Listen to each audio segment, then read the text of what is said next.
आज के इस वीडियो में हम लोग 12वीं कक्षा के मनोविज्ञान विषय के चैप्टर नंबर 1 के महत्वपूर्ण लघुतरीय और दीर्घतरीय प्रश्नों पर परिचर्चा करेंगे। मनोविज्ञान जिसे अंग्रेजी में साइकोलॉजी कहते हैं, तो साइकोलॉजी चैप्टर नंबर 1 जिसका नाम है मनोवैज्ञानिकों में विभिन्नता, मनोवैज्ञानिक गुणों में विभिन्नता एवं मूल्यांकन, बुद्धि के सिद्धांत और व्यक्तिगत विभिन्नता। तो इसी टॉपिक पर आज के इस क्लास में हम लोग परिचर्चा करने वाले हैं। तो पहला प्रश्न होगा, बुद्धि को परिभाषित करें।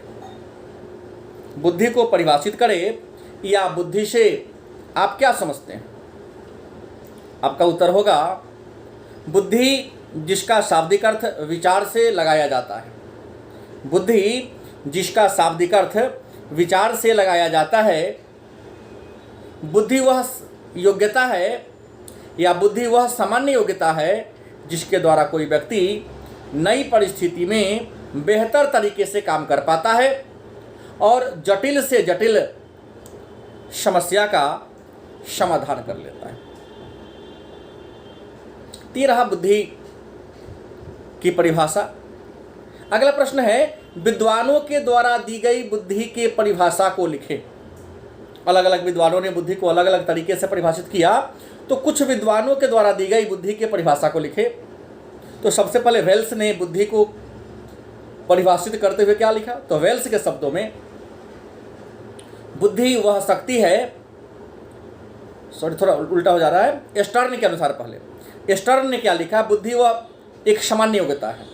स्टर्न ने कहा बुद्धि एक सामान्य योग्यता है जिसके द्वारा व्यक्ति नई परिस्थिति में, मतलब नया माहौल में, अपने विचारों को जानबूझकर समायोजित कर लेता है। स्टर्न ने लिखा कि बुद्धि एक सामान्य योग्यता है। बुद्धि एक सामान्य योग्यता है जिसके द्वारा व्यक्ति नई परिस्थिति में अपने विचारों को जानबूझकर समायोजित कर लेता है। दूसरा है वेल्स के शब्दों में, बुद्धि वह शक्ति है, बुद्धि वह शक्ति है जो हमारे व्यवहार के ढंगों को इस प्रकार समायोजित करता है कि हम नवीन परिस्थिति में अच्छी तरह काम कर लेते हैं। विनेट के शब्दों में, विनेट नामक मनोवैज्ञानिक ने क्या लिखा? किसी समस्या को समझने, उसके विषय में तर्क करने तथा किसी निश्चित निर्णय पर पहुंचने की जो क्षमता है, क्रिया है, उसी को बुद्धि कहते हैं। गाल्टन के शब्दों में, बुद्धि पहचानने और सीखने की योग्यता है। गाल्टन के शब्दों में बुद्धि पहचानने और सीखने की योग्यता है। टर्मैन के शब्दों में बुद्धि अमूर्त वस्तुओं के विषय में सोचने की योग्यता है। थॉर्नडाइक के शब्दों में वास्तविक परिस्थिति के अनुसार अपेक्षित प्रतिक्रिया करने की योग्यता बुद्धि कहलाती है। बकिंघम के शब्दों में सीखने की शक्ति बुद्धि है। बकिंघम के शब्दों में सीखने की शक्ति बुद्धि कहलाती है। मैकडूगल के शब्दों में बुद्धि अतीत के अनुभवों के आधार पर जन्मजात प्रवृत्ति को सुधारने की योग्यता है। अब प्रश्न है, तो योग्यता के आधार पर बुद्धि के कितने वर्ग हैं? योग्यता के आधार पर बुद्धि के कितने वर्ग हैं? आपका उत्तर होगा, योग्यता के आधार पर बुद्धि के 4 वर्ग हैं। योग्यता के आधार पर बुद्धि के 4 वर्ग हैं। पहला, बुद्धि समायोजन की योग्यता है। दूसरा, बुद्धि सीखने की योग्यता है। तीसरा, बुद्धि चिंतन की योग्यता है। नंबर 4, बुद्धि एक समग्र योग्यता है। अगला प्रश्न है, मानव प्रकारों में व्यक्तिगत विभिन्नता से आप क्या समझते हैं? मानव प्रकार मतलब मानव के काम करने में व्यक्तिगत विभिन्नता से आप क्या समझते हैं? मानव प्रकारों में व्यक्तिगत विभिन्नता से आप क्या समझते हैं? आपका उत्तर होगा सभी मानव में सीखने, देखने, चिंतन करने, समझने तथा किसी क्रिया को संपादित करने की योग्यता अलग अलग होती है। इसी अलग अलग गुण को मानव प्रकारों में व्यक्तिगत विभिन्नता कहते हैं। अगला प्रश्न, तो व्यक्तिगत विभिन्नता क्या है? व्यक्तिगत विभिन्नता क्या है या व्यक्तिगत विभिन्नता से आप क्या समझते हैं? आपका उत्तर होगा संसार के प्रत्येक व्यक्ति एक दूसरे से अलग शारीरिक विशेषता रखते हैं। संसार के प्रत्येक व्यक्ति एक दूसरे से अलग शारीरिक विशेषता रखता है। जैसे कोई गोरा है तो कोई काला है, कोई कम वजन का है तो कोई बहुत ज़्यादा वजन का है, कोई लंबा है, कोई छोटा है, कोई मोटा है, कोई पतला है, कोई कठोर है तो कोई दयालु है। तो ये जो अलग अंतर है इसी को हम व्यक्तिगत विभिन्नता के नाम से जानते हैं। अगला प्रश्न है, कई बार पूछा भी गया है, बुद्धि में व्यक्तिगत विभिन्नता से आप क्या समझते हैं? बुद्धि में व्यक्तिगत विभिन्नता से आप क्या समझते हैं? आपका उत्तर होगा प्रत्येक व्यक्ति में बुद्धि की विभिन्नता का कारण, प्रत्येक व्यक्ति में बुद्धि के विभिन्नता का कारण उसका पर्यावरण और आनुवंशिकता हो सकता है। जैसे एक साथ पाले गए समरूप जुड़वा बच्चों के बुद्धि में 0.90 का सह संबंध पाया जाता है। अलग अलग परिवेश में पाले गए समरूप जुड़वा बच्चों के बुद्धि में 0.72 का सह संबंध पाया जाता है। एक साथ पाले गए भ्रातृ जुड़वा बच्चों की बुद्धि में 0.60 का सह संबंध पाया जाता है। और एक साथ पाले गए भाई बहनों के बुद्धि में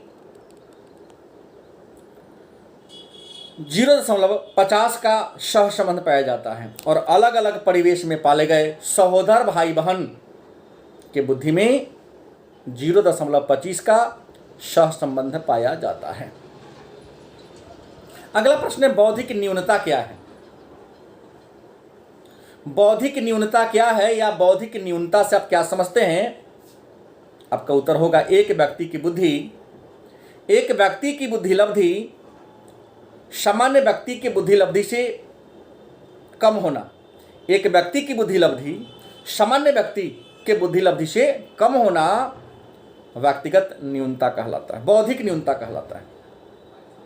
अगला प्रश्न है, बुद्धि तथा ज्ञान में क्या अंतर है? बुद्धि तथा ज्ञान में क्या अंतर है? आपका उत्तर होगा बुद्धि और ज्ञान में निम्नलिखित अंतर है। बुद्धि और ज्ञान में निम्नलिखित अंतर है। नंबर 1, बुद्धि व्यक्ति की जन्मजात क्षमता है जबकि ज्ञान अर्जित क्षमता है। दूसरा, बुद्धि स्मरण पर निर्भर करती है जबकि ज्ञान स्मरण पर निर्भर नहीं करती। तीसरा अंतर है, बुद्धि के द्वारा व्यक्ति नई परिस्थिति में अपने को समायोजित कर लेता है लेकिन ज्ञान के द्वारा नहीं कर पाता है। तीसरा अंतर है, बुद्धि कठिनाइयों को समझाकर मस्तिष्क को निर्णय लेने की प्रेरणा देता है जबकि ज्ञान के द्वारा संभव नहीं है। अगला अंतर है, बुद्धि में आत्म अवलोकन का गुण पाया जाता है। बुद्धि में आत्म अवलोकन का गुण पाया जाता है, ज्ञान में नहीं पाया जाता है। अगला अंतर है, बुद्धि ज्ञान पर निर्भर करता है। बुद्धि ज्ञान पर निर्भर करता है ज्ञान बुद्धि पर निर्भर करता है जबकि बुद्धि ज्ञान से स्वतंत्र है।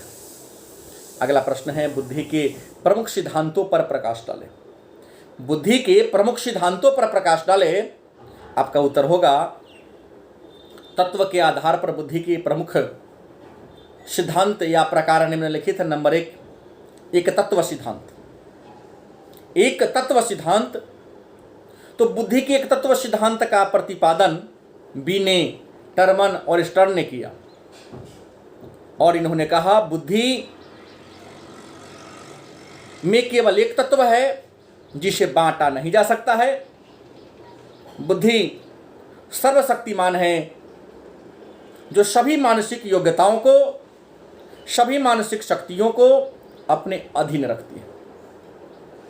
दूसरा है बुद्धि के द्वितत्व सिद्धांत। दूसरा है बुद्धि के द्वितत्व सिद्धांत। बुद्धि के द्वितत्व सिद्धांत का प्रतिपादन स्पीयरमैन ने किया था। बुद्धि के द्वितत्व सिद्धांत का प्रतिपादन स्पीयरमैन ने किया था। स्पीयरमैन के अनुसार बुद्धि में दो तत्व हैं, नंबर 1 सामान्य बुद्धि, नंबर 2 विशिष्ट बुद्धि। तीसरा है बुद्धि के बहुतत्व सिद्धांत। और बुद्धि के बहुतत्व सिद्धांत का प्रतिपादन थर्स्टर्न ने किया है। बुद्धि के बहुतत्व सिद्धांत का प्रतिपादन थर्स्टर्न ने किया है। इनके अनुसार बुद्धि विभिन्न योग्यताओं का समन्वित रूप है। बुद्धि विभिन्न योग्यताओं का समन्वित रूप है और बुद्धि में एक नहीं बल्कि अनेक प्रकार की योग्यताएं पाई जाती है। चौथा है समूह खंड सिद्धांत। बुद्धि के समूह खंड सिद्धांत। और बुद्धि के समूह खंड सिद्धांत का प्रतिपादन भी स्पीयरमैन ने किया। समूह खंड सिद्धांत के अनुसार बुद्धि में दो तत्व हैं, एक सामान्य बुद्धि, दूसरा विशिष्ट बुद्धि। सामान्य बुद्धि जन्मजात होती है और विशिष्ट बुद्धि शिक्षण और प्रशिक्षण के द्वारा प्राप्त किया जाता है। अगला प्रश्न है बुद्धि के प्रकारों को लिखें। बुद्धि के प्रमुख प्रकारों को लिखें। आपका उत्तर होगा बुद्धि के प्रमुख प्रकार निम्नलिखित हैं। थॉर्नडाइक के अनुसार बुद्धि के प्रमुख प्रकार निम्नलिखित हैं। नंबर 1 प्रत्यक्ष बुद्धि। प्रत्यक्ष बुद्धि वह बुद्धि है जिसमें व्यक्ति वस्तु या पदार्थ को भली भांति देखता है, समझता है और उसे ज्ञान अर्जित करता है। जैसे एक बच्चा खिलौना को देखता है, उसे खेलता है, पुनः उसे तोड़ देता है तथा जैसा खिलौना रहता है वैसा ही बनाने का प्रयास करता है। दूसरा है अप्रत्यक्ष बुद्धि। अप्रत्यक्ष बुद्धि वह बुद्धि है जिसका प्रयोग पुस्तकीय ज्ञान, प्रतीक तथा किसी चिन्ह को समझने में किया जाता है। तीसरा है सामाजिक बुद्धि। सामाजिक बुद्धि उस बुद्धि को कहते हैं, सामाजिक बुद्धि उस बुद्धि को कहते हैं जिसके द्वारा व्यक्ति अपने को समाज के अनुकूल बनाता है, जिसके द्वारा व्यक्ति समाज को अपने अनुकूल बनाता है तथा परिस्थिति के अनुकूल समाज में सामंजस्य स्थापित करता है। ये रहा सामाजिक बुद्धि। अगला प्रश्न आता है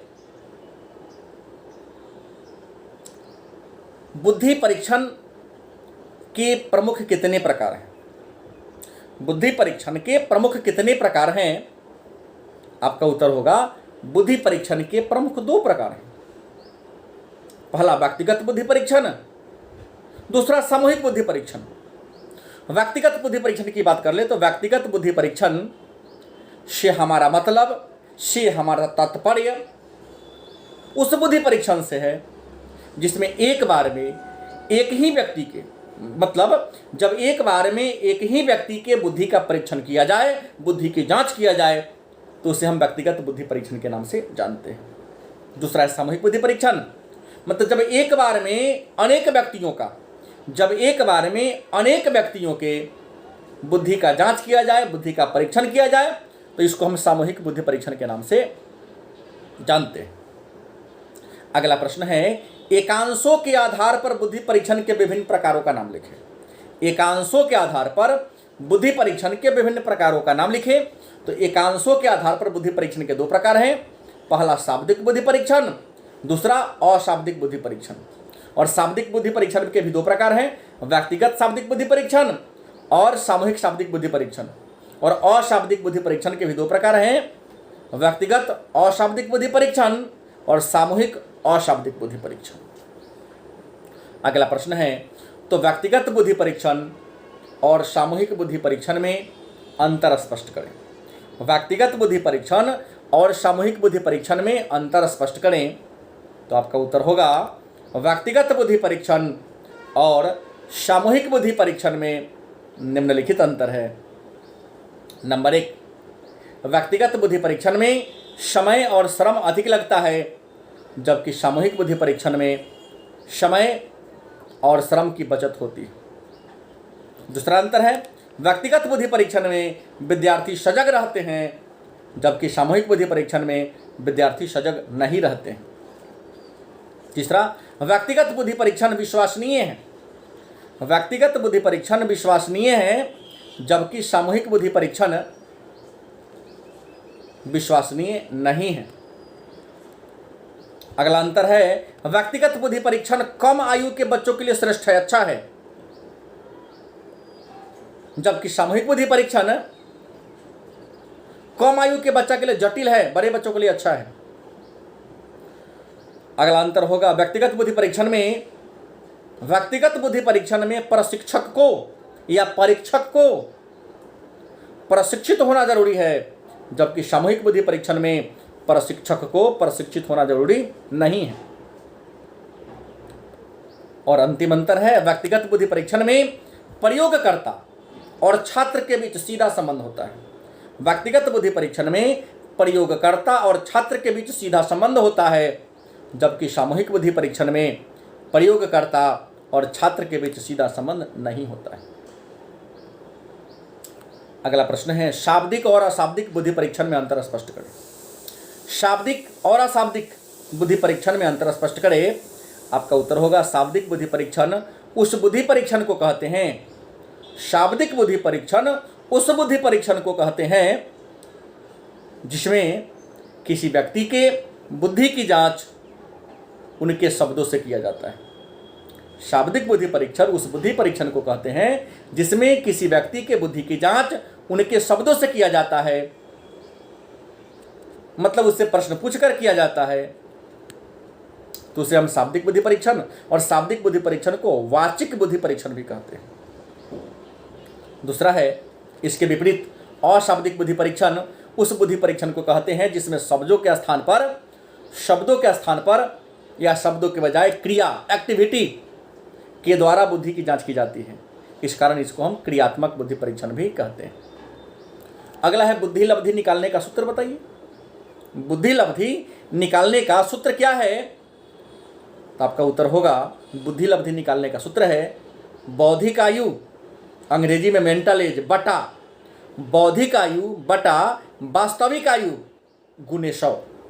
इसी को अंग्रेजी में कहते हैं मेंटल एज, मतलब MA बटा क्रोनोलॉजिकल एज या रियल एज, मतलब CA गुने 100, मतलब MA बटा CA गुने 100 या बौद्धिक आयु बटा वास्तविक आयु गुने 100।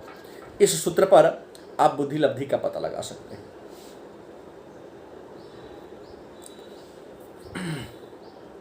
अगला प्रश्न है, प्रशासन के आधार पर बुद्धि परीक्षण के कितने प्रकार हैं? प्रशासन के आधार पर बुद्धि परीक्षण के कितने प्रकार हैं? आपका उत्तर होगा, प्रशासन के आधार पर बुद्धि परीक्षण के 2 प्रकार हैं, व्यक्तिगत बुद्धि परीक्षण और सामूहिक बुद्धि परीक्षण। फिर अगला प्रश्न है, तो भाषा के आधार पर बुद्धि परीक्षण के कितने प्रकार हैं? आपका उत्तर होगा, भाषा के आधार पर बुद्धि परीक्षण के 2 प्रकार हैं, शाब्दिक बुद्धि परीक्षण और अशाब्दिक बुद्धि परीक्षण। अगला प्रश्न है, नमूना के आधार पर बुद्धि परीक्षण के कितने प्रकार हैं? नमूना के आधार पर बुद्धि परीक्षण के कितने प्रकार हैं? उत्तर होगा, नमूना के आधार पर बुद्धि परीक्षण के 2 प्रकार हैं। नंबर 1 गति बुद्धि परीक्षण, नंबर 2 शक्ति बुद्धि परीक्षण। अगला प्रश्न है, तो शाब्दिक और अशाब्दिक बुद्धि परीक्षण में क्या अंतर है? शाब्दिक और अशाब्दिक बुद्धि परीक्षण में क्या अंतर है? आपका उत्तर होगा, शाब्दिक और अशाब्दिक बुद्धि परीक्षण में निम्नलिखित अंतर है। नंबर 1 शाब्दिक बुद्धि परीक्षण में शब्द का प्रयोग होता है, जबकि अशाब्दिक बुद्धि परीक्षण में क्रिया किया जाता है। दूसरा अंतर है, शाब्दिक बुद्धि परीक्षण में प्रश्न लिखित होते हैं, जबकि अशाब्दिक बुद्धि परीक्षण में डिजाइन और आकृति दिया होता है। तीसरा अंतर है, शाब्दिक बुद्धि परीक्षण में व्यक्ति का पढ़ा लिखा होना, शिक्षित होना जरूरी है, जबकि अशाब्दिक बुद्धि परीक्षण में